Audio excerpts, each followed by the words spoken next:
اللهم صل على سيدنا محمد وعلى آله وأصحابه وسلم. اللهم صل على سيدنا محمد وعلى آله وأصحابه وسلم. اللهم صل على سيدنا محمد وعلى آله وأصحابه وسلم. கண்ணியத்திற்கும் மரியாதைக்கும் உரிய அல்லாஹுவின் நல்லடியார்களே, பெரியோர்களே, அருமை சகோதரர்களே, புனிதம் நிறைந்த இந்த ரமலான் மாதத்தினுடைய 25வது தராவீகை நிறைவேற்றி இங்கே அமர்ந்திருக்கிற நம் அனைவரின் மீதும் அல்லாஹு ஜல்ல ஜலாலுவின் பேரருள் என்றென்றும் நிறைவாக பொழியட்டுமாக. அருமையான சகோதரர்களே, அறிஞர்களின் அணிவரிசை என்கிற தொடரிலே இன்றைய தினம் இமாம் நவவி ரஹ்மத்துல்லாஹி அலைஹி அவர்களுடைய வரலாற்றை நாம் பார்க்க இருக்கிறோம். அவர்களுடைய வாழ்க்கை சாதனைகளை பற்றி நாம் அறிந்து கொள்ள இருக்கிறோம். இதுவரைக்கும் நம்ம பார்த்த பல அறிஞர்களும் கிபி 8ஆம் நூற்றாண்டை சார்ந்தவர்கள், பெரும்பாலானவர்கள், அதாவது 700ல பிறந்தவங்க. இவர் அதுக்கு முந்தின நூற்றாண்டில் பிறந்தவர், அதாவது 600ல பிறந்தவர். கணக்கு நம்ம வழக்கப்படி சொல்றதா இருந்தா 7ஆம் நூற்றாண்டில் பிறந்தவர். ஹிஜ்ரி 631ல பிறந்து ஹிஜ்ரி 676ல வஃபாத் ஆயிட்டார். ரொம்ப குறைஞ்ச காலம்தான் இந்த உலகத்துல வாழ்ந்திருக்கார். 45 வயசு வரைக்கும் வாழ்ந்திருக்கார். அப்ப நமக்கு எவ்வளவு காலத்துக்கு முன்னால, கிட்டத்தட்ட 800 வருஷத்துக்கு முன்னால 45 வருஷம் மட்டுமே இந்த உலகத்தில் வாழ்ந்த ஒரு பெருந்தகை இன்று வரைக்கும் இஸ்லாமிய உலகத்திற்கு தேவைப்படக்கூடிய ஒருவராக இருக்கிறார், பயன்படக்கூடிய ஒருவராக இருக்கிறார். அவருடைய அறிவும் அவருடைய பணிகளும் அவருடைய நூல்களும் இன்று வரைக்கும் முஸ்லிம் உலகத்தில் நின்று நிலைத்து கொண்டிருக்கின்றன. ஷாஃபி சட்ட மதுஹபின்படி அதன் இறுதியான கருத்தை தீர்மானிப்பவர்களில் ஒருவராகவும் இமாம் நவவி ரஹ்மத்துல்லாஹி அலைஹி அவர்கள் இருக்கிறார்கள். அவரு முஹத்திஸ், ஹதீஸ் கலை அறிஞர், லுகவி இலக்கண கலையும் வல்லுனர், ஃபகீஹ் சட்டக்கலை அறிஞர், அதே போல மிகச்சிறந்த ஆன்மீகவாதி. இப்படி பல சிறப்புகள் அவருக்கு இருக்கிறது என்றாலும் அவருடைய பிரதான பங்களிப்பு ஹதீஸு துறையிலும் சட்டத்துறையிலும் அவருடைய பங்களிப்பு மிக பிரதானமானது. அவருடைய பல நூல்கள் முஸ்லிம் உலகத்தில் மிக பிரபலமானவைகள். அதில் ஒன்று ரியாது சாலிஹீன் என்கிற நூல். நீங்க பல இடத்துலையும் பார்த்திருப்பீங்களா இல்லையா? நல்லவர்களின் பூந்தோட்டம் என்கிற தலைப்பில் ஹதீஸுகளை தொகுத்து அவர் கொடுத்திருப்பது பெரும்பாலான முஸ்லிம்கள் அறிந்திருக்கிற ஒன்று. இப்போ நான் சொன்னோன்னா உங்களுக்கு தெரிஞ்சிருச்சா இல்லைங்க? ரியாது சாலிஹீன். அதே போல அவர் சஹீஹ் முஸ்லிம் என்கிற நபிமொழி தொகுப்பு இருக்கா இல்லையா, அதற்கு ஒரு மிகச்சிறப்பான விரிவுரை எழுதியிருக்கிறார். அதாவது அறிவு ஆளுமை மிளிர்கிற தொகுப்புகள், அவர்களுடைய அறிவின் ஆதிக்கம் மிளிர்கிற ஒரு தொகுப்பு இந்த சஹீஹ் முஸ்லிமுக்கு அவர் எழுதின ஒரு விரிவுரை. சஹீஹுல் புகாரிக்கு இப்னு ஹஜருல் அஸ்கலானி ரஹிமஹுல்லா எழுதிய விரிவுரை முதன்மையானது, ஃபதஹுல் பாரி முதன்மையானதுன்னு சொன்னா இல்லையா? அதே போல சஹீஹ் முஸ்லிமுக்கு, 2வது ஹதீஸ் தொகுப்பாக இருக்கிற சஹீஹ் முஸ்லிமுக்கு இவர் எழுதின விரிவுரை மிக அழுத்தமானது, மிக கனமானது, முஸ்லிம் உலகத்தால் எப்போதும் கொண்டாடப்படக்கூடியது. அவர் எழுதின நூல்கள், இந்த 45 வருஷத்துல அவர் 60 நூல்கள் எழுதியிருக்கிறார். அப்படின்னா ஒரு வயசுக்கு ஒரு புஸ்தகம் எழுதின அளவுக்கு அது இருந்தா கூட அது கம்மி தான். அவர் வாழ்ந்த வயசு கம்மி தான். 60 நூல்கள் எழுதியிருக்கிறார். அந்த நூல்கள் பிரமாதமான, நூற்றாண்டுகளை கடந்தும் முஸ்லிம் உம்மத்தின் அன்றாட கை இருப்பில் இருக்கக்கூடியவை. அதான் நம்ம அவங்களுடைய அந்த பணியை நினைச்சு நம்ம பெருமிதப்பட வேண்டியவங்களா இருக்கும். 45 வருஷம்தான் அவர் வாழ்ந்தாரு. அவருடைய இந்த நூல்கள் எழுதினார், சிறந்த சட்ட அறிஞராக இருந்தார் என்பதையெல்லாம் விட அவரை நாம் காண்கிற கோணம் எதில்னா அறிவை தேடுவதற்கு அவர் ஒரு அடையாளமாக இருக்கிறார். நாம் ஸஹபி ரஹ்மத்துல்லாஹி அவர்கள் சொல்லுவார்கள், துரிபபிஹில் மஸலு ஃபீ இக்பாபிஹி அலா தலபில் இல்ம். கல்வியை கத்துக்கிறதுனா நீங்க யார் மாதிரி கத்துக்கணும்? இமாம் நவவி மாதிரி கத்துக்கணும் என்று சொல்லப்படுகிற அளவுக்கு கல்வியை தேடுவதில் பேராசை கொண்டவராக அவர் இருந்தார். அவரே சொல்றாரு தன்னை பத்தி, 2 வருஷம் நான் படுக்கையில படுத்ததே இல்லை. நவவி தன்னை பத்தி சொல்றாரு, வபகைத்து சனதைனி லம்ம அலா ஜம்பி அலல் அர்து. 2 வருஷம் நான் படுக்கையில படுத்ததே இல்லை. அதாவது கல்வியை தேடி படுக்கவே மாட்டார், படிச்சுக்கிட்டே இருப்பார். தூங்கணுங்கிற போது கொஞ்சம் புஸ்தகத்துல சாஞ்சி தூங்கிட்டு முழிச்சிடுவார், கொஞ்சம் அப்படியே சாஞ்சி இருந்து தூங்கிட்டு முழிச்சிட்டு படிப்பார். அதுல 2 வருஷம் அவருடைய தேடல்கள் பிரதானமாக இருந்த காலகட்டத்தில் 2 வருஷங்கள்ல அவர் படுக்கவே இல்லை, தரையில படுக்கவே இல்லைங்கிறார். அவருடைய அந்த அறிவு தேடலின் வேகம்தான் இன்று நாம் எடுத்துக்கொள்ளக்கூடிய ஒரு பிரதான விஷயம். அது இந்த அறிவை தேடுவதில் அவர் காட்டிய ஆர்வம். மகத்தான பங்களிப்புகளை செய்தார். அதற்கு மேல் அறிவை தேடுவதில் அவருடைய பங்களிப்பு பிரதானமாக இருந்தது. இன்னொன்று, ஷாஃபி மதுஹபினுடைய சட்டங்களை சீரமைப்பதிலும் சீர்படுத்தி தருவதிலும் அவருடைய பங்களிப்பு மிக பிரதானமாக இருந்தது. இவரு ஹிஜ்ரி 631 800 வருஷத்துக்கு முன்னால ஒரு முஹர்ரம் மாசத்துல டமாஸ்கஸ் நகர் இருக்கு இல்லையா, அதனுடைய தெற்கு பகுதியில நவா அப்படிங்கிற ஊர்ல பிறந்தார். சாதாரணமா ஊரை வச்சுதான் ஆள்கள் பிரபலமாவாங்க, இந்த ஊர்க்காரரு அப்படின்னு சொல்லி ஊரை வச்சுதான் ஆள்கள் பிரபலமாவாங்க. ஆனா இவரை வச்சு இவருடைய ஊர் பிரபலமாச்சு. புகாரிங்கிறது கூட ஆரம்பத்துல புகாரா நகரம் பிரபலமானது. அதுக்கப்புறம் இவர் புகாரால இருந்து வந்தவர்னு பிரபலம் ஆயிட்டு தான் அவருக்கு, அதற்கப்புறம் தான் அவரால் அந்த ஊர் பிரபலம் அடைந்தது. புகாரா நகரத்துக்கு ஏற்கனவே ஒரு மதிப்பு இருந்துச்சு. நவவியை பொறுத்த வரைக்கும் அப்படி அல்ல. நவாங்கிற ஊர் உலகத்துக்கே தெரியாத ஒரு கிராமம், சிரியாவுடைய தெற்கு பகுதியில் இருக்கிற ஒரு கிராமம். இமாம் நவவி அங்கு பிறந்தார். அந்த ஊர் காலமெல்லாம் நிலை பெறக்கூடிய ஒரு பேராக மாறிவிட்டது. அவர் பிறந்த ஊரு நவாங்கிற ஊரு. அவருடைய குடும்பம் ரொம்ப எளிமையான குடும்பம், ஆனா பிரபலமான குடும்பம். அந்த பகுதியில நல்ல தெரிஞ்ச ஒரு பிரபலமான குடும்பம். அவருடைய இயற்கை பேரு யஹ்யா. இமாம் நவவியினுடைய இயற்கை, நவாங்கிறது ஊர் பேருன்னு சொல்லிட்டேன் உங்களுக்கு இல்லையா, அந்த நவாங்கிற ஊரோட சேர்த்து அவர் நவவின்னு அழைக்கப்படுறார். அவருடைய இயற்கையான பேரு யஹ்யா. அவருடைய தகப்பனார் பேரு ஷரஃபுத்தீன். அதனால யஹ்யப்னு ஷரஃபுத்தீன் அப்படின்னு சொல்லுவாங்க. இந்த ஷரஃபுத்தீனும் சாதாரண ஆள் கிடையாது.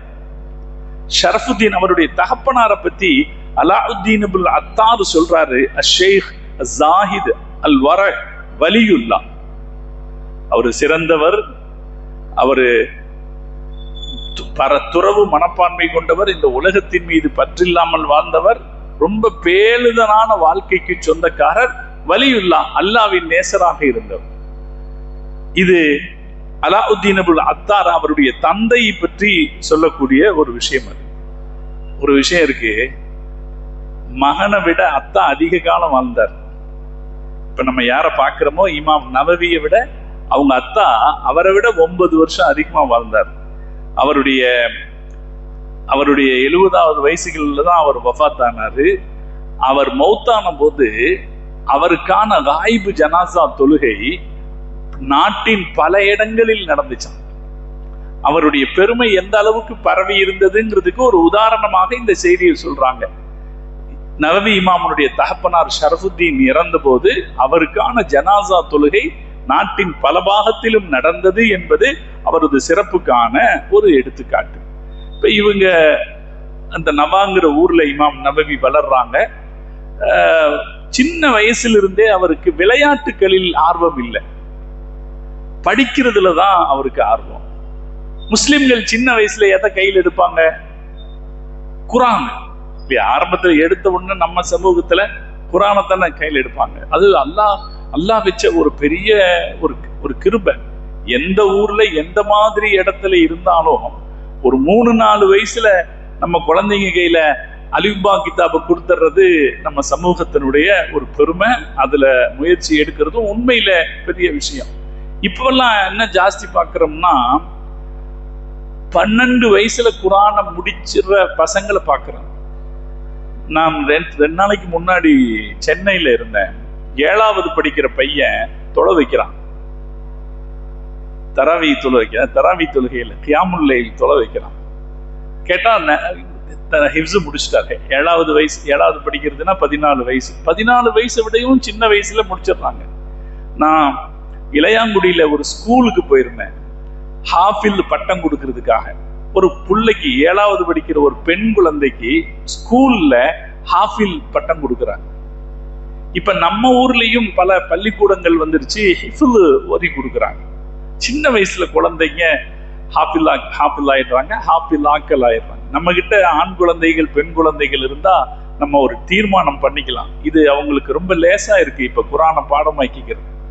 அதுக்கான ஒரு சின்ன ஏற்பாட்டை மட்டும் நம்ம செஞ்சு கொடுத்துட்டா போதும். மாஷா அல்லாஹ், அது எவ்வளவு பெரிய சிறப்பு பாருங்க. அந்த பையன் தொழுவு வைக்கிறத பார்த்துட்டு, அதே போல இன்னொரு இடத்துல இன்னொரு பையன் தொழுவு வைக்கிறாரு. அவரு தராவி தொழுவு வைக்கிறாரு. இந்த வருஷம் 11வது படிக்கிறாரு. தராவி தொழுவு வைக்கிறார், படிச்சுட்டு இருக்கிறாரு, ஹாஃபிலாக இருக்கார். குர்ஆன் ஓதுறத கேட்கும் போது அவ்வளவு சந்தோஷமாக இருக்கு. அப்ப இது முஸ்லிம் உம்மத்து அவர்களுடைய சின்ன வயசிலிருந்து கையில் ஏந்துகிற ஒரு விஷயம் குர்ஆன்.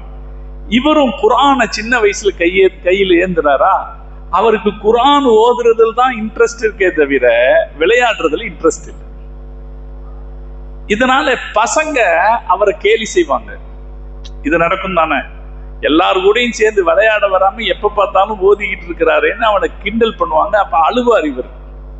ஒரு தடவை இவர் அழுது கொண்டிருப்பதை அந்த வழியாக வந்த ஷேக் யூசுப் அல் மராக்சி அப்படிங்கிறவரு அதை பார்க்கிறார். பிள்ளைங்க எல்லாம் இவர் விளையாட கூப்பிடுறாங்க, இவர் விளையாட போலேன்னு ஓதிக்கிட்டு இருக்காரு, அவங்க கிண்டல் பண்றாங்க, அவர் அழுகிறார். அதை பார்த்துட்டு அந்த ஷேக் யூசுப் அல் மராக்சி அவருடைய இமாம், பள்ளிவாசல்ல இருந்த இமாம், அவரை உஸ்தாத போய் பார்த்து சொல்றாரு, இந்த பிள்ளைய கொஞ்சம் கவனிச்சுக்குங்க, இவருக்கு பின்னால எதிர்காலத்துல நல்ல வாழ்க்கை இருக்கு. அப்ப அந்த இமாம் கேட்கிறாரு, நீங்க என்ன ஜோசியரா அல்லது உங்களுக்கு ஏதாவது செய்தி அல்லாஹ் கிட்ட இருந்து வந்துச்சா அப்படிங்கிற.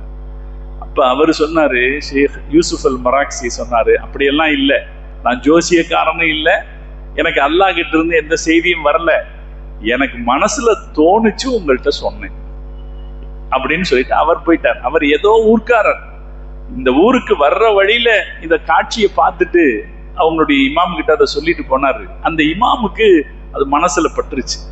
உடனே அவங்களுடைய தகப்பனாரை கூப்பிட்டு, ஷரஃபுத்தீனை கூப்பிட்டு, இந்த மாதிரி ஒரு ஆள் வந்தாருங்க, பெரிய மனுஷன் வந்தவர் உங்க பிள்ளைய பார்த்து இப்படி சொன்னாருங்க, இவரை கொஞ்சம் கவனிச்சுக்குங்கன்னு சொன்னாரு, நீங்களும் கொஞ்சம் கவனமா பார்த்துக்குங்க. அதுக்கப்புறம் அவருடைய தந்தை கல்வித்துறையிலே தன் மகனுக்கு என்ன உதவிகளா தேவையோ அந்த உதவிகளை செய்வதில் கவனமாக இருந்தார். அந்த நவாங்கிற கிராமத்துல கிடைக்கிற கல்வியெல்லாம் கத்துக்கிட்டதுக்கு அப்புறம் அதுக்கு மேல அவருடைய 18வது வயசுல மகன் நல்லா படிக்கிறாரு. அவர் படிப்பதற்கேற்ற சூழல் ஊர்ல இல்லை, ஒரு சின்ன கிராமம், அங்க அவ்வளவுதான் இருக்கு. அதனால பக்கத்துல டமாஸ்கஸ் இருக்குதுன்னு டமாஸ்கஸ்க்கு மகனை கூட்டிட்டு போறாரு. 18வது வயசுல கூட்டிட்டு போறாரு. மாஷா அல்லாஹ், அங்க கல்வி படிச்சு 28 வருஷம் அங்க இருக்காரு. 18வது வயசுல டமாஸ்கஸ்க்கு போனவரு 28 வருஷம் டமாஸ்கஸ்ல இருக்காரு. கல்வி படிப்பவராக, படித்து கொடுப்பவராக, மக்களுக்கு அறிவுரை சொல்லக்கூடியவராக, சட்டம் சொல்லக்கூடியவராக, எங்கேயே வரல. அவருடைய அந்த வாழ்க்கை முழுக்க அறிவை தேடிய வாழ்க்கையாகத்தான் இருந்தது. 18 வயசுல சொந்த ஊரை விட்டு டமாஸ்கஸ் நகரத்திற்கு கல்வியை தேடி போன ஒரு 28 வருஷம் அங்க இருந்தார். திரும்பி வந்த ஒரு மூத்தா போனார். 18ல 28 எவ்வளவு ஆச்சு? நீங்க கணக்கு இவ்வளவு லேட்டா கூட்டுறீங்க. 46 வயசு. திரும்பி வந்தாரு, மூத்தா போனார். அதுவும் அவர் சும்மா திரும்பி வரல, தீனுக்கான ஒரு போராட்டத்தில் தான் திரும்பி வந்தார். மார்க்க சட்டத்தை நிலைநாட்டுகிற ஒரு போராட்டத்தில் இனி டமாஸ்கஸுக்குள்ள இருக்க முடியாதுன்னு சொல்லி திரும்பி வந்தாரு. வந்த இடத்துல மூத்தா போனார். அப்ப இந்த 28 ஆண்டு காலமும் கல்வியை தேடிய ஒரு காலமாக இருந்தது. அதனால கல்யாணம் பண்ணிக்கல. அவர் சொல்றாரு, எனக்கு அதுக்கான நேரம் இருக்கல, என் மனைவிக்குன்னு இருக்கிற ஹக்க நான் கொடுக்க முடியுமான்னு நான் பயந்தேன், அதனால நான் கல்யாணம் பண்ணிக்கல, எனக்கு அது சந்தர்ப்பம் இருக்கல, படிக்கிறது தான் எனக்கு நேரம் இருந்துச்சு. அப்படி படிச்சாரு மனுஷன். படிக்கிறதுக்குன்னு ஒரு வசதியான இடத்தையும் தேடிக்கல. டமாஸ்கஸ் நகரத்துக்குள்ள வந்த உடனே அந்த காலத்துல டமாஸ்கஸ் கல்வித்துறையிலே மிகச்சிறந்து விளங்கியது. 300க்கும் மேற்பட்ட கல்வி நிறுவனங்கள் டமாஸ்கஸ்ல இருந்திருக்கு. அதனால எங்க போனாலும் படிக்கலாம், நம்ம என்ன துறையில் வேண்டுமானாலும் படிக்கலாம்ங்கிற இடமாக டமாஸ்கஸ் இருந்தது. அன்னைக்கு இருந்த வழக்கம் என்னன்னா, யாராவது கல்வி படிக்க வந்தாங்கன்னா ஃபர்ஸ்ட் நேரா டமாஸ்கஸ்ல அல் ஜாமிஉல் உமவி அப்படின்னு ஒரு பெரிய பள்ளிவாசல் இருக்கு. உமையாக்கள் கட்டின ஒரு பிரம்மாண்டமான பள்ளிவாசல் இருக்கு. அந்த பள்ளிக்கு ஃபர்ஸ்ட் போவாங்க. நேரா அங்க போயிட்டு தான் அதுக்கப்புறம் அவங்க விரும்புகிற கல்வி கூடங்களை தேடி போவாங்க. இவங்க தகப்பனாரும் அவங்க பையனை கூப்பிட்டுட்டு நேரா அந்த பள்ளிக்கு தான் வந்தாங்க. அந்த பள்ளியில இமாம் ஜமாலுத்தீன் அவங்க இமாம் வந்திருக்காரு. அவர் கையை பிடிச்சி மகனை கூட்டிட்டு முசாஃபா செய்ய வச்சு கல்வி படிக்கிறதுக்காக பிள்ளைங்க வந்திருக்கிறாரு. அவர் கொடுக்கிற ஆலோசனைகளின்படி இமாம் நவவி ரஹ்மத்துல்லாஹி அலைஹி அவர்கள் அங்கே கல்வி கற்க தொடங்குகிறார்கள். அங்கேயே விட்டுட்டு போயிடுறாரு தந்தை. அதுக்கப்புறம் 2 வருஷம் கழிச்சு தகப்பனார் திரும்பி வர்றார். வா, ஹஜ்ஜுக்கு போயிட்டு வரலான்னு. எல்லா பேரறிஞர்களுடைய வாழ்க்கையிலும் ஹஜ்ஜு மகத்தான மாற்றத்தை ஏற்படுத்தி இருக்கு. 20 வயசு, இவர் 18 வயசுல போனாரா, 20 வயசுல இவரும் ஹஜ்ஜுக்காக வர்றார். ஹஜ்ஜுக்காக வந்த பிறகு அவருடைய அறிவு தேடல் ஒரு புது உத்வேகம் பிறக்குது, ஒரு புது வேகம் எடுக்குது. மிகப்பெரிய அறிவாளியாக, அறிவை தேடுபவராக மாறுகிறார். அவர் அங்கிருந்த உஸ்தாது கிட்ட அவர் படிச்ச உஸ்தாது கிட்டே கேட்கிறாரு, நான் வெளியூருக்காரன், எனக்கு எங்கேயாவது தங்குறதுக்கு ஒரு இடம் ஏற்பாடு செய்ய முடியுமா? அப்போ ஒரு ரூம் ஏற்பாடு பண்றதுக்கெல்லாம் வசதி இருக்கல. ஒரு சின்ன சத்திரத்துல ஒரு சின்ன ரூம், ஒரு அறை, ஒரு ரூம் என்று சொல்லப்படுகிற அளவுக்கு, அறை என்று சொல்லப்படுற அளவுக்கு பெரிய அறை அல்ல, ஒரு சின்ன அறை, ஒரு சின்ன ஒரு ஸ்டோர் ரூம் மாதிரி ஒரு இடம். அதுல வேணா அதுதான் இருக்கு, அங்க தங்கிக்குங்க. அங்கதான் தங்கி இருந்தாரு கடைசி வரைக்கும். கடைசி காலத்தில் அரசர்களுக்கு சவால் விடுகிற அளவுக்கு மிகச்சிறந்த சட்ட அறிஞராக இருந்தார். அன்றைய உலகம் கொண்டாடுகிற அறிஞராக இருந்தார். இன்று வரைக்கும் நம் கைகளில் வைத்திருக்கிற நூல்களை அவர் எழுதி கொடுத்தார். அவ்வளவு பெரிய பேரறிஞரான போதும் கூட தனக்கான வசதிகளை தேடிக்கொள்வதற்கு எந்த வகையிலும் ஒரு முயற்சி செய்யும். தலையில கெட்டுற ஒரு டர்பனும் மேல போட்டுக்கிற ஒத்தையா ஒரு ஜுப்பா, அரபுகள் போடுறாங்களா இல்லையா, அந்த மாதிரி ஒத்தையா ஒரு ஜுப்பா, இதுதான் அவருடைய ஆடை, அவருடைய சொத்து. எதுக்கும் காசு வாங்கினதில்லை. பள்ளிவாசல்ல வேலை செஞ்சதுக்கு, மதரசால வேலை செஞ்சதுக்கு காசு வாங்கினதில்லை. அவருக்கான காசு அவங்க அத்தா கொடுத்து அனுப்புற காசுல மட்டும்தான் சாப்பிடுவார். அவங்க தகப்பனாரு மகனுக்குன்னு கொடுத்து அனுப்புனார், அதை மட்டும்தான் ஹலால்னு நினைப்பாரு. வேற யாரு கொடுத்தாலும் வாங்கி சாப்பிட மாட்டார். டமாஸ்கஸ் நகரத்திலிருந்து பழங்கள் பறிக்கப்பட்டு வருமானால் அந்த பழங்களை சாப்பிட மாட்டாராம். காரணம், அவர் சொல்லுவாரு, டமாஸ்கஸ் நகரம் முழுக்க வக்ஃபு செய்யப்பட்டது. டமாஸ்கஸ் மொத்த நகரமும் பல வகைகளில் வக்ஃபு செய்யப்பட்டது. இந்த நகரத்தில் இருக்கிற தோட்டங்கள் வேற ஏதாவது ஒரு நிய்யத்திற்கு வக்ஃபு செய்யப்பட்டிருக்கும், அது எனக்கு வேண்டாம் அப்படின்னு டமாஸ்கஸில் கிடைக்கிற பழங்களை சாப்பிடவே மாட்டார். அவங்க தகப்பனாரிலிருந்து வந்துச்சா அதை சாப்பிடுவார். வேற யாரிடமிருந்தும் அவர் கல்வி பணிக்காக காசு வாங்கியதே கிடையாது. என்ன ஒரு விஷயம் பாருங்க. 18 வயசுல கல்வியை தேடி டமாஸ்கஸுக்கு போறவரு படிக்கிறாரு, படிச்சு கொடுக்கிறாரு, புஸ்தகம் எழுதுறாரு, எல்லாம் ஒரு சின்ன ரூம்ல இருக்கு. அந்த ரூமை பத்தி அவ்வளவு பேசுறாங்க. ஒரு சின்ன அறை. யாராவது விருந்தாளிகள் வந்தா விருந்தாளிகளுக்கு உட்கார்றதுக்கு இடம் இருக்காது. கிதாபுகளை தள்ளி வச்சுக்கிட்டு அவங்களா ஒரு இடத்தை உருவாக்கி உட்கார்ந்துக்கணும். அப்படிதான் இடம். விருந்தாளிகள் வருகிறார்கள் அவருக்கு தெரிஞ்சிருச்சுன்னா அந்த நேரம் கூட வீணாகுதேன்னு நினைப்பாராம். அவர் என்ன செய்வாராம், அவங்க வர்றதுக்குள்ள அவங்களுக்கான உணவுகளை வாங்கி வச்சிருவாராம். விருந்தாளிகளை உபசரிக்கிறது நம்மளோட கடமை. அதனால விருந்தாளிகள் வரும்போது அவங்க வர்றதுக்குள்ள அவங்களுக்கான உணவுகளை வாங்கி வச்சிருவாராம். அவங்க சாப்பிட்டுட்டு இருக்கிற நேரத்துல அவருடைய பேனாவை சீவிக்குவாராம். அந்த நேரத்துக்கு கூட வீண் பண்றது இல்லை. அந்த காலத்துல பேனாங்கிறது குச்சி தானே. அவங்க எல்லாம் விருந்தாளிகள் சாப்பிட்டுட்டு இருக்கிற நேரத்துல பேனா குச்சிகளை சீவிக்குவார். ஆச்சரியகரமான கல்வியை தேடிய அனுபவம் இமாம் நவவி ரஹ்மத்துல்லாஹி அவர்களுடைய அனுபவம். அவருடைய பல வருஷ காலம் அவர் அந்த சின்ன அந்த அறையில தான் இருப்பார். படிப்பு படிப்பு படிப்பு தான் அவருதான் இருக்கு. நடக்க போவார். நடக்க போகும்போது கூட அவர் படித்த விஷயங்களை பற்றி சிந்தித்து கொண்டும் அவர் செய்த ஆய்வுகளை பற்றி சிந்தித்து கொண்டுமே நடந்து போவாராம்.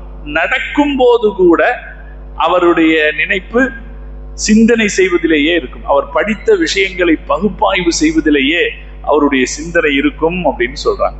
அவர்கிட்ட ஆடம்பரத்துக்குன்னு எந்த ஒரு விஷயமும் இல்லை, அந்த ஆசையும் இல்லை, அதுக்கு நேரமும் அவர்கிட்ட இருக்கல. இதனாலேயே அவர் கல்யாணமும் பண்ணிக்கல. இப்படி இருக்கிறவர் எங்க கல்யாணம் பண்ணுவாரு? 24வது வயசுல இருந்து படிச்சு கொடுக்க ஆரம்பிக்கிறார். அது வரைக்கும் படிக்கிறாரு. 24வது வயசுல இருந்து படிச்சு கொடுக்க ஆரம்பிக்கிறாரு. இவருடைய சிறப்பு என்னன்னா, படிச்சு கொடுக்கிற காலத்திலையும் படிச்சுக்கிட்டே இருந்தார். பல பேர் படிச்சு கொடுக்கிற காலம் வந்தோன்னா படிச்சது போதும்னு நிறுத்திடுவாங்க. இவர் அப்படி நிறுத்தல. படிச்சு கொடுக்கிற காலம் வந்த பிறகும் படிச்சுக்கிட்டே இருந்தாரு. ஒரு சிறு நிமிஷத்தை கூட வீணாக்கி விடக்கூடாது என்பதில் கவனமாக இருப்பார். படிப்பு படிப்பு இதுதான் அவரிடத்தில் இருந்தது. நாம் ஸஹபி ரஹ்மத்துல்லாஹி அலைஹி இவரை பத்தி சொல்றாங்க, இவர்கிட்ட 3 விஷயம் இருந்துச்சுங்க. அது எப்படின்னா, இவரை மாதிரி வேற ஒருத்தரை உதாரணத்துக்கு காட்ட முடியாது. ஒண்ணு, அறிவை தேடுவதிலும் அறிவை பரப்புவதிலும் அவருக்கு இருந்த ஆர்வம். அறிவை தேடுவதிலும் அதை கொண்டு போய், அறிவை தேடுனா மட்டும் பத்தாது. அறிவாளிங்கிறவர் அவர் நிறைய படிச்சு வச்சுக்கிட்டா மட்டும் பத்தாது. படிச்சு வச்சிருக்கிற அறிவை அவர் எங்க கொண்டு போய் சேர்க்கணும்? உரிய இடத்துல கொண்டு போய் சேர்க்கணும். அப்பதான் அந்த அறிவு பயனுள்ள அறிவு. அதனால அறிவாளிங்கிறவன் யாருன்னா, யாரு படிச்ச கல்விய மற்றவங்களுக்கு பயன் தர்ற மாதிரி வாழ்றாரோ அவர் தான் அறிவாளி. அதற்கு இவர் ஒரு எடுத்துக்காட்டு. 2வது விஷயம் ஜுஹது, உலகியல் பற்ற குறைச்சி வச்சுக்கிறது. உலகியல் பற்ற அதிகம், உலகியல் பற்று இல்லாம அல்லாஹ் மேலேயே அதிக நாட்டம் உடையவராக வாழ்றது. அல்லாஹ் அது ஒரு வாழ்க்கையில நாம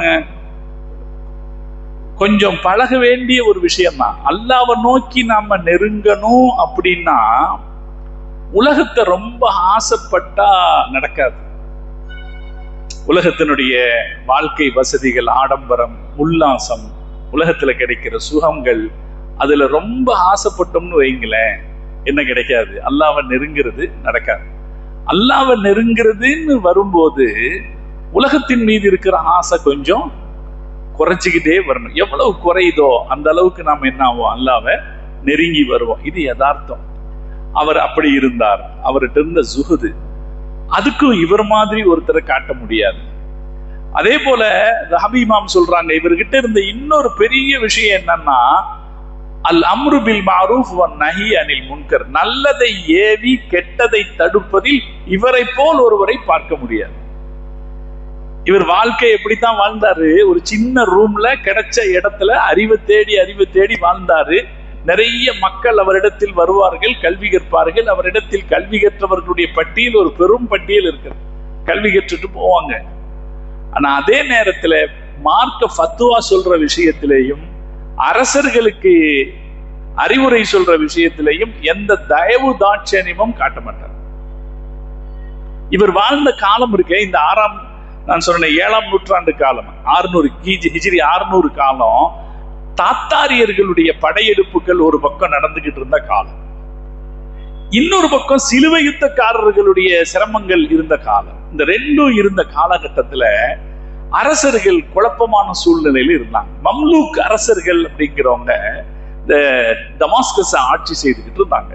இந்த மம்லூக் அரசர்கள்ல பர்பர் அப்படின்னு ஒரு அரசர் இருந்தார். அவர் என்ன பண்ணாரு, மக்களுக்கு ஒரு அறிவிப்பு செய்தார். நான் 2 பெரிய எதிரிகளை எதிர்க்க வேண்டி இருக்கு, குறிப்பா தாத்தாரியர்களை நான் எதிர்க்க வேண்டி இருக்கு. அதனால உங்கள யாருடைய சொத்து எனக்கு வேணும்னாலும் நான் எடுத்துக்குவேன், நீங்க எனக்கு அனுமதி கொடுக்கணும் அப்படின்னு அரசர் அறிவிப்பு செய்யறார். ஒரு சந்தர்ப்ப சூழ்நிலையை காட்டி மக்களுடைய சொத்துக்களை எடுக்கிறதுக்கு அவர் அறிவிப்பு செய்யறார். அறிவிப்பு செய்தா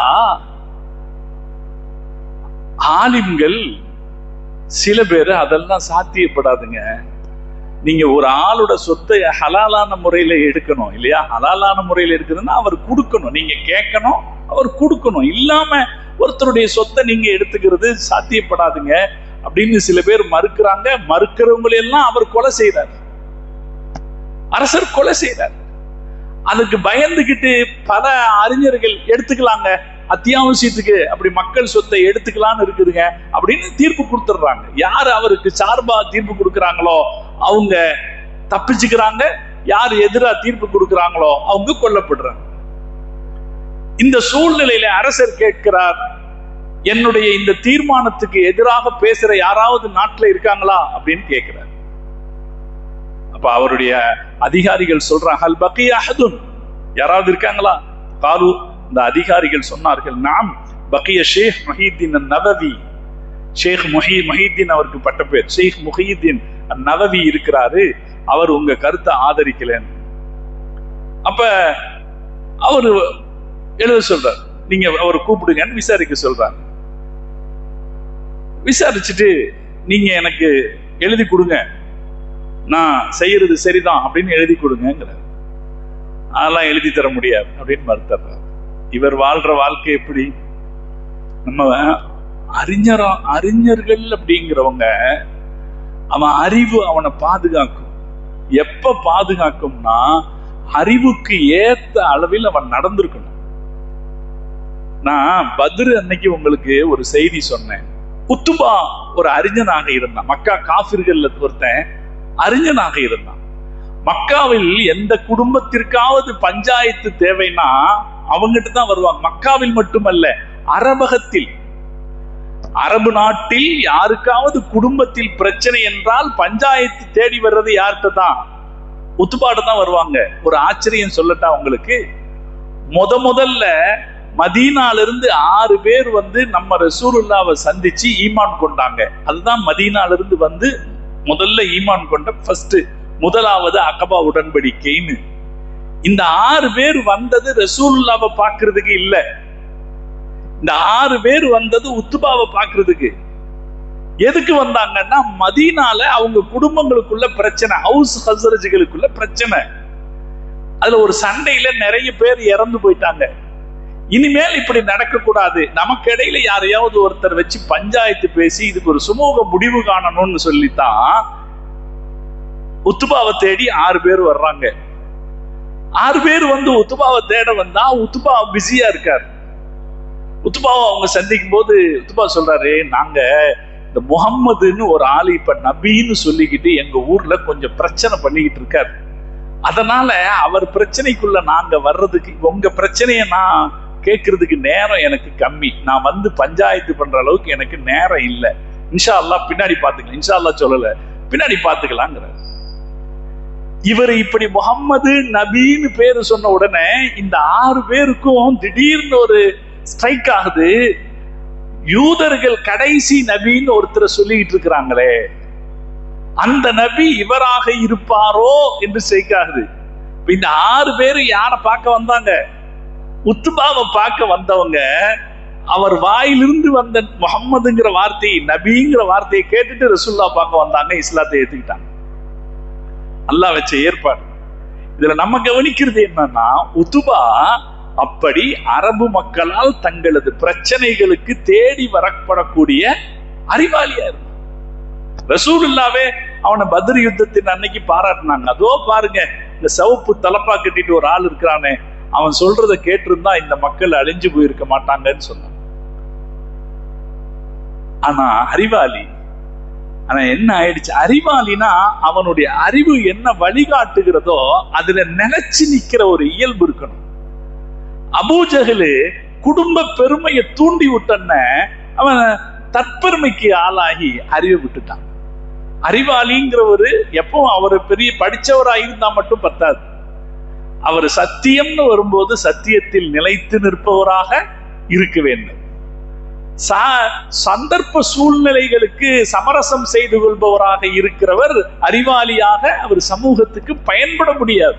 அவர் வேணா அறிவாளியா இருக்கலாம், சமூகத்துக்கு பயன்பட முடியாது. இங்க பாருங்க, இமாம் நவவி ரஹ்மத்துல்லாஹி அலைஹி, அவருக்கு ஏதாவது இருக்கிறதுக்கு வீடு இருக்கா?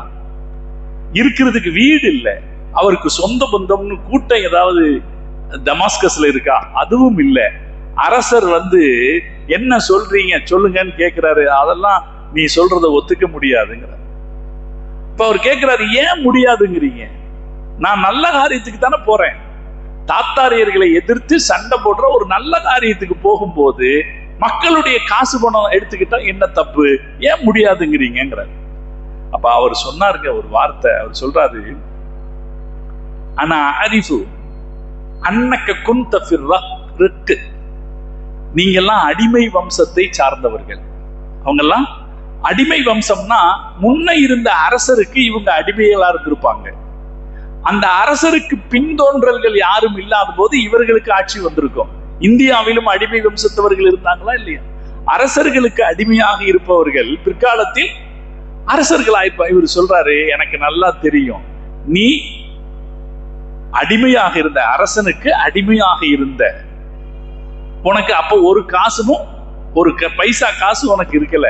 சும்மா மன்னல்லாஹு அலைக்க வ ஜஅலக மலிகன், அல்லாஹ் உனக்கு கிருபை செய்து உன்னை அரசனா ஆக்கி இருக்கிறான். இப்ப வசமிஅத்து, நான் கேள்விப்படுகிறேன், அன்ன இந்தக அல்ஃப மம்லூக்கின், உன்கிட்ட 1000 அடிமைகள் இருக்கிறார்கள். உன்கிட்ட 1000 அடிமைகள் இருக்கிறார்கள். குல்லுஹும் இந்தஹு ஹயாசத்தும் மின் ذهبின், அவர்கள் எல்லோரிடத்திலும் ஏராளமான தங்க புதையல்கள் இருக்கிறது. நீ 1000 அடிமை வச்சிருக்க, அந்த அடிமைகள்ட்டே என்ன இருக்கு? பெரிய பெரிய தங்க பாலங்கள் இருக்கிறது. அதே போல உங்களிடத்திலே இந்தக மிஅதா ஜாரியத்தின், உன்னிடத்தில் 200 அடிமை பெண்கள் இருக்கிறார்கள். லிகுல்லி ஜாரியத்துன், அந்த அடிமை பெண்கள் ஒவ்வொருவரிடத்திலேயும் ஹக்கும் மினல் ஹுலி, ஏராளமான நகைகள் இருக்கிறது. 1000 அடிமைகளை வச்சிருக்க, அவங்கள்ட்ட அவ்வளவு தங்க இருக்கு. 200 அடிமை பெண்களை வச்சிருக்கிற, அவங்கள்ட்ட இவ்வளவு இருக்கு. ஃபைதா அன்ஃபக்த ذلك குல்லா, இது எல்லாத்தையும் செலவு பண்ணாலே நீ இந்த யுத்தத்துல ஜெயிச்சிடலாம். இந்த யுத்தத்துல ஜெயிச்சிடலாம். அப்போ உன் காசை நீ செலவு பண்ண மாட்டேங்கிற, மக்களுடைய பணத்தை எடுத்துக்கலாம்னு நீ நினைக்கிறியே, இது எப்படி? பக்கீத்த, அதுக்கு இது மட்டும் சொல்லு, இதுக்கு மேல உனக்கு நிறைய அரசாங்கத்துக்கு சொந்தமான நிறைய இடங்கள், தோட்டங்கள் எல்லாம் உனக்கு இருக்கு. இதையெல்லாம் நீ எடுத்துக்கிட்டு நீ யுத்தம் பண்ணி இருக்கலாம். ஆனா அதை விட்டுட்டு நீ மக்கள் இருக்கிற கொஞ்சம் கொஞ்சம் காசு எல்லாம் கூட புடுங்கலான்னு நீ நினைக்கிறது சரியல்ல அப்படிங்கிறார். அவருக்கு எப்படி இருக்கு? மன்னருக்கு மன்னருக்கு கோபம் வந்துச்சு. உஹ்ருஜ் மின் பலதி, என் ஊரை விட்டு வெளியே போன்ட்டார். நீ என் ஊருக்குள்ள இருக்காத, என் ஊரை விட்டு வெளியே போ அப்படின்ட்டார். இப்ப இவர் சொன்னாரு, கட்டுப்படுறேன், நீங்க அரசர், நான் வேலைக்காரன், நான் கட்டுப்படுறேன், நான் உங்களுடைய குடிமகன், நான் கட்டுப்படுறேன் அப்படின்னார். அப்படின்னு சொல்லிட்டு அங்கிருந்து வெளியே போயிட்டார். இதுக்கு அப்புறம் அந்த சபையில இருந்தவங்க கேட்டிருக்காங்க அரசர்கிட்ட, ஏங்க இதுக்கு முன்னால உங்களை எதிர்த்த அறிஞர்களை எல்லாம் நீங்க வெட்டி துண்டாக்கி கொலை பண்ணிட்டீங்க, இவர் இவ்வளவு தூரம் உங்களை பேசி இருக்கிறாரு, ஏங்க அவரை விட்டீங்க அப்படின்னு கேட்க. சகோதரர்களே, நாம் புரிந்து கொள்ள வேண்டிய தத்துவம் ஒண்ணு இருக்கு. வாழ்க்கைங்கிறது காரண காரியங்களாலேயே நடக்கிற விஷயம் கிடையாது.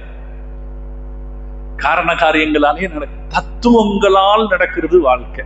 பல தத்துவருக்கு நேர்மையாக நாம் நிற்கிற போது நமக்கு சார்பாக நிற்கிறவர்களை அல்லாஹ் வச்சிருப்பான்.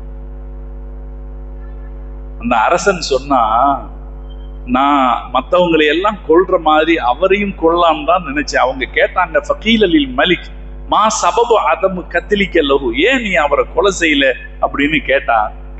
கால் அவன் சொன்னான், குல்லமா அரத்து கத்லஹு, நான் அவரை கொலை செய்யலாம் என்று நினைக்கிற போதெல்லாம் அரா அலா ஆத்துகி சபஐனி, அவருடைய தோல் புஜத்தில் 2 சிங்கங்கள் உட்கார்ந்து இருப்பதை நான் பார்த்தேன். 2 சிங்கங்கள் உட்கார்ந்து யுரிதான், அவங்க என் மீது பாய தயாராவதற்காக 2 சிங்கங்கள் உட்கார்ந்து இருக்கிறத நான் பார்த்தேன். அதனால நான் விலகிட்டேன், அவர் அங்க அனுப்பிச்சு விட்டுட்டேன் அப்படி சொல்லி அவரு நவாவில இருந்து அனுப்பப்பட்டார். அப்ப இவருடைய இயல்பு என்னன்னா, அல் அம்ரு பில் மாரூஃப் வன் நஹி அனில் முன்கர். 3 விஷயம் இமாம் தஹபி சொல்லுவாரு இவர்கிட்ட இருந்தது. 1 அறிவை பரப்புவது, அறிவை பெறுவது, இன்னொன்னு அறிவை பரப்புவது. 2வது சுஹுது, அல்லாஹ்வுக்காக இந்த உலக ஆசைகளை துறந்திருப்பது. 3வது நல்லதை ஏவி கெட்டதை கொடுப்பது. இவர் சொல்றார், ரொம்ப தெளிவா சொல்றார், ஜனங்கள்கிட்ட நீ நிறைய தோட்டங்களை பிடிச்சிருக்க, அதையெல்லாம் திருப்பி கொடு. 2வது நிறைய வரி போட்டிருக்க, அந்த வரிய திருப்பி கொடு. அதே போல நீ ஆட்சிக்கு வந்த உடனே டமாஸ்கஸ் நகரத்தில் 300 கல்வி நிறுவனங்கள் இருந்துச்சு. அந்த கல்வி நிறுவனங்கள் பலதுக்கும் நீங்க காசு கொடுத்துட்டு இருந்த அந்த காசை குறைக்காது.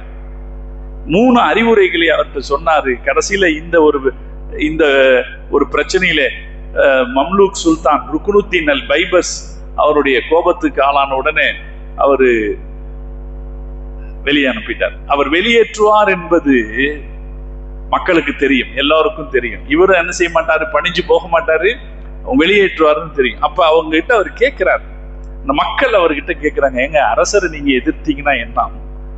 அவர் சொல்றாரு, நான் குறிவைக்கப்படுவதை நான் பொருட்படுத்தவில்லை, நான் இகழப்படுவதையும் நான் பொருட்படுத்தவில்லை. எல்லாரும் என்ன செய்வாங்க, இவர் எல்லாரும் அப்படி செய்யும்போது இவர் என்ன இப்படி பாரு, நான் இகழப்படுவதையும் நான் பொருட்படுத்தல.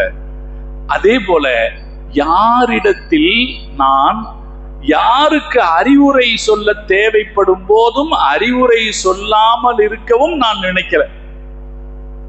யாருக்கு அறிவுரை சொல்லணுமோ அவங்களுக்கு அறிவுரை சொல்லிடுவேன். அறிவுரை சொல்லாம இருந்தா என்ன செஞ்சிடலாம், பேசாம இருந்துக்கலாம் அப்படின்னு நீங்க நினைக்கலாம். நான் அப்படி இருக்க மாட்டேன். அதனால அந்த விஷயத்தை தொடங்கும் போது அவர்களிடத்தில் சொல்லுவார். அல்லாஹ் குர்ஆன்ல சொல்றான், பதக்கிர், எடுத்து சொல்லி விடுங்கள், நினைவூட்டி விடுங்கள்.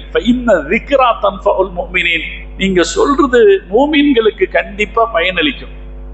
அதனால எந்த காலத்திலையும் என்ன நினைக்க கூடாது, யார் இன்னைக்கு இதெல்லாம் சொன்னா கேட்க போறாங்க அப்படின்னு நினைக்க கூடாது. சொல்றது நம்ம கடமை சொல்லிடலாம், அது மூமின்களுக்கு பயனளிக்கும். இந்த ஆயத்தை முதல்ல எழுதிட்டு தான் அவருடைய மற்ற தகவல்களை எழுதுறார். யாருக்கும் பயந்து நான் சொல்ல வேண்டிய விஷயத்தை சொல்லாமல் இருக்க மாட்டேன், அறிவுரைகளை சொல்ல வேண்டிய நேரத்தில் அவர்களுக்கு சொல்லாமல் இருக்க மாட்டேன் என்று அவர் சொன்னார். அப்படி சொன்ன பிறகு அவருடைய அரசர் வெளியேற சொன்ன உடனே டமாஸ்கஸ் நகரத்திலிருந்து அவர் வெளியேறார். இது என்ன விஷயம் பாருங்க, டமாஸ்கஸின் பெருமையை இன்ன வரைக்கும் இமாம் நவவி நிலநாட்டிக்கிட்டு இருக்கார்.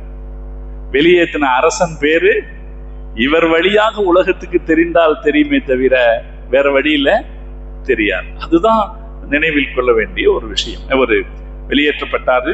அவரு மிகச்சிறந்த சட்ட வல்லுநராகவும் இருந்தார். அதிலும் குறிப்பாக ஷாஃபி மத்ஹபில் அவர் எழுதின மின்ஹாஜு தாலிபீன் என்கிற ஒரு மிகச்சிறந்த சட்ட நூல் இருந்துச்சு. நான் ஏற்கனவே ஹைத்தமி, இப்னு ஹஜர் அல் ஹைத்தமிங்கிறவரை பத்தி சொன்னேன். இவருடைய நூலுக்கு துஹஃபத்துல் முஹ்தாஜ் என்று ஒரு விரிவுரை எழுதியிருந்தார். அந்த விரிவுரையில ஏராளமான சட்டங்கள் இருந்ததுன்னு சொல்லி சில சட்டங்களை எல்லாம் நான் உங்களுக்கு அன்னைக்கு நினைவுபடுத்தி காட்டியிருக்கிறேன். அதற்கான மூல சட்ட நூல் மின்ஹாஜுல் தாலிபீன் அப்படிங்கிறது சாஃபி சட்ட நூலுக்கு இமாம் நவவி ரஹ்மத்துல்லாஹி எழுதிய நூல் அது. அந்த சட்ட தீர்ப்பு வழங்குவதிலும் அவர் மிகச்சிறந்த ஒரு வல்லுநராக இருந்தார். கிட்டத்தட்ட பல வருஷங்கள் அங்கு அவர் தீர்ப்பு சொல்லுவார். எல்லாம் அந்த ரூம்ல இருந்துகிட்டு தான், அந்த சின்ன ரூம்ல இருந்துகிட்டு தான் அவர் 12 வருஷம் அவருடைய எழுத்து பணி, மொத்தம் 28 வருஷம் அங்க இருந்திருக்கார். டமாஸ்கஸ்ல படிக்கிறதுல, படிச்சு கொடுக்கறதுல ஈடுபட்டு இருக்கார். 12 வருஷம் அங்க இருந்து கடைசி 12 வருஷங்கள்ல எழுத்து துறையில அவர் ஈடுபட்டு அந்த இடத்துல இருந்தே அவர் எழுதியிருக்கிறார். 60க்கும் மேற்பட்ட நூல்களை எழுதியிருக்கிறார். அவருடைய நூல்களில் மிக பிரபலமானது அல் மின்ஹாஜ் ஃபி ஷரஹி ஸஹீஹ் முஸ்லிம். ஸஹீஹ் முஸ்லிமுக்கு எழுதியிருக்கிற ஒரு அற்புதமான நூல் அது. முஸ்லிம்னு ஒரு கிதாப் இருக்கா இல்லையா, புகாரிங்கிற மாதிரி, அந்த முஸ்லிமுக்கு அவர் எழுதின விரிவுரை ரொம்ப அற்புதமானது. இன்ன வரைக்கும் முஸ்லிம் உம்மத்தால தலைமேல் வைத்து பாராட்டப்படக்கூடிய ஒரு நூல் அது. அதே போல அவர் ரியாது சாலிஹின் என்று ஹதீசுகளுடைய ஒரு தொகுப்பை எழுதியிருக்கிறார். நீங்க எல்லாருமே கூட அதை பார்த்திருப்பீங்க. பல தலைப்புகளிலும் ஹதீசுகள் தொகுக்கப்பட்டிருப்பது. அதே போல மின்ஹாஜு தாலிபின் என்கிற ஷாஃபி மதுஹபின் சட்ட நூல் ஒன்று எழுதியிருக்கிறார். நபி ஸல்லல்லாஹு அலைஹி வஸல்லம் அவர்கள் கற்றுக் கொடுத்த துஆக்கள், இந்த துஆக்களை அல் அதுகார் அல் முன்தஹப் மின் கலாமி சய்யிதுல் முர்சலீன், ரசூலுல்லாஹ்வுடைய ஹதீஸ்கள்ல இருக்கிற அதுகார்கள்ங்கிற தலைப்பில் எழுதியிருக்கிறார். ஒரு நூல் எழுதியிருக்கிறார். அதுவும் ரொம்பவும் பிரபலமானது. அதே போல இன்னொரு பிரபலமானது அல் ஈலாஹு ஃபில் மனாசிக், ஹஜ்ஜனுடைய சட்டங்களை பத்தி ஒரு நூல் எழுதியிருக்கிறார். அதுவும் இன்று வரைக்கும் மக்களுடைய கைகளில் பயன்பாட்டில் இருக்கிற ஒரு நூல். இது எல்லாத்தையும் விட ரொம்ப ஃபேமஸ் என்னன்னா, இமாம் நவவியின் 40 ஹதீசுகள், அல் அர்பஊன அன் நவவி. ரசூலுல்லாஹ் சொன்னாங்க, 40 ஹதீசுகளை மனனம் செய்திருப்பவர்களை பற்றி பெருமானார் ஸல்லல்லாஹு அலைஹி வஸல்லம் அவர்கள் பாராட்டினதுனால பல பேரும் 40 ஹதீசுகளை தொகுத்திருக்காங்க. அதுல இவர் தொகுத்த 40 ஹதீசுகள் தான் இன்று வரைக்கும் மிக பிரபலமானது. 40 ஹதீசுகள்னு தேடுறவங்க முதல்ல எதை தேடுவாங்க? இமாம் நவவியின் 40 ஹதீசுகள் அப்படிங்கிறத தான் தேடுவாங்க. பல இந்த நூல்கள் எல்லாமே ஆங்கிலம், பிரெஞ்சு உட்பட பல மொழிகளில் மொழிபெயர்க்கப்பட்டவை. நான் சொன்ன இந்த சட்ட நூல்கள் இருந்து அவருடைய மற்ற நூல்கள் எல்லாமே பல மொழிகளிலும் மொழிபெயர்க்கப்பட்டவை. அதே போல புஸ்தானுல் ஆரிஃபீன் அப்படின்னு ஒரு சின்ன அறிவுரைகள் சொல்றதுக்கு, உள்ளத்தை உருக்கக்கூடிய அறிவுரைகள் சொல்ற ஒரு நூல் எழுதியிருக்கிறார். இப்படி மொத்தம் 60 நூல்களை அவர் எழுதியிருக்கிறார். கடைசியில இந்த நூலெல்லாம் எழுதி முடிச்சுட்டு தான் எங்க வர்றாரு? அவருடைய நவாங்கிற ஊருக்கு வர்றாரு. அங்கே அவர் தங்கி இருக்கிற போது அவருடைய மரண நேரம் நெருங்குகிறது. மரண நேரம் நெருங்குதுன்னு அவருக்கு தெரிஞ்சிருச்சு. 676 ரஜபு புரை 24 அவருக்கு மௌத்து வருதுன்னு தெரிஞ்ச உடனே அவர் செஞ்ச வேலை என்னன்னா, அவர் தான் கிதாப் இல்லாம இருக்க மாட்டாரு. கிதாப் எல்லாம் எங்க கிடைக்கும்னா, குத்துபுகானாக்கள் லைப்ரரியில இருந்து கிதாபுகள் எடுத்து வச்சிருந்தார். அவர்கிட்ட பல நூல்கள், இரவலாக எடுக்கப்பட்ட நூல்கள் இருக்குது. தனக்கு மௌத்து வருதுங்கிறத உணர்ந்துகிட்டார் அந்த வயசுலயே. காரணம் என்னன்னா, சரியான சாப்பாடு இல்லை அவருக்கு. சாப்பாடு தான் நான் சொன்னேன், அவங்க தாப்பனாருக்கு வந்து ஏதாவது வந்து அது மாதிரி எது ஹலாலுன்னு தெரிஞ்சா அதை மட்டும்தான் சாப்பிடுவாரு, இல்லாட்டி சாப்பிட்றது இல்லை. சாப்பாடு இல்லாததுனாலேயே அவர் உடல்நிலை ரொம்ப பலகீனமா இருந்துச்சு. இங்க வந்தவும் அவருடைய உடல்நிலை இன்னும் பலகீனமா போச்சு. பலவீனமா அந்த நிலையில மௌத்து வரப்போகுதுன்னு தெரிஞ்சுக்கிட்ட உடனே அவர் செஞ்ச வேலை, லம்மா தனா அஜ்லுஹு ரத்தல் குத்பல் முஸ்தஆரத இந்தஹு மினல் அவ்காஃப், வக்ஃபில் இருந்து இரவலா வாங்கி இருந்த கிதாபுகளை எல்லாம் அவர் கொடுத்துட்டாரு. அந்த அன்னைக்கு ரஜபு 27ஆம் நாள், ரஜபு 24ஆம் அன்று அவரு வஃபாத் ஆனார். அவர் வஃபாத் ஆகி விட்டார் என்ற செய்தி சொல்லப்பட்ட போது தாஜுத்தீன் சுபிகி ரஹ்மத்துல்லாஹி அலைஹி சொல்கிறார்கள், லம்மா மாத்த அந்நவவி பின் நவா, நவவி இமாம் நவாவிலே மரணித்து விட்டார் என்ற செய்தி டமாஸ்கஸ் நகரத்தில் இருக்கிற பள்ளிவாசலில் சொல்லப்பட்ட போது இரு தஜ்ஜத் திமஷ்கே ஓலம் விட்டது. திமஷ்கே ஓலத்தால் நிரம்பியது, அழுகையால் நிறைந்தது. ஒமா ஹவுலஹா, அந்த திமஸ்கை சுற்றி இருக்கிற பகுதியிலும் அழுகையால் நிரங்கிய பில்பகா, அழுகையால் நிறைந்தது. அலைஹில் முஸ்லிமூன் அஸஃபன் ஷதீதா, முஸ்லிம்கள் மிக பெரும் கவலை அடைந்தார்கள். அவங்க பல நாட்கள் அவருடைய விஷயங்களை கேட்கிறதுக்காகவும், அவர் மௌத்தானதுக்கு அப்புறம் அவர் எழுதின கிதாபுகளை படிப்பதற்காகவும், அவர் எழுதின நூல்களை வாசித்து கேட்பதற்காகவும் பல நாட்கள் மக்கள் அவருடைய நூல்களை வாசித்து கொண்டே இருந்தார்கள். அவருடைய மரணம் மிகப்பெரிய தாக்கத்தை ஏற்படுத்தி இருந்தது அப்படின்னு சொல்றாங்க. அவருடைய நவாங்கிற ஊரிலேயே அடக்கம் செய்யப்பட்டிருக்கிறார். பிறகு மக்கள் அவருடைய கபரை தொடர்ந்து வந்து ஜியாரத் செய்பவர்களாக இருந்தார்கள். இது நீண்ட காலம் வரைக்கும் அவருடைய கபரு நவாவிலே ஜியாரத் செய்யப்படக்கூடிய கபராகவே இருந்தது. இஸ்லாத்துல வஹாபிச கருத்துக்களை பரப்புகிறவர்கள் முதல்ல கையில் எடுத்தது என்னன்னா, அவங்க கருத்துக்களை பரப்புறதை விட அவங்களுக்கு ஒரு ஆயுதம் தேவை. இப்ப பிஜேபி காரனுக்கு ஒரு மாட்டு அரசியல் இருக்கு பாத்தீங்களா, பீஃப் அரசியல்.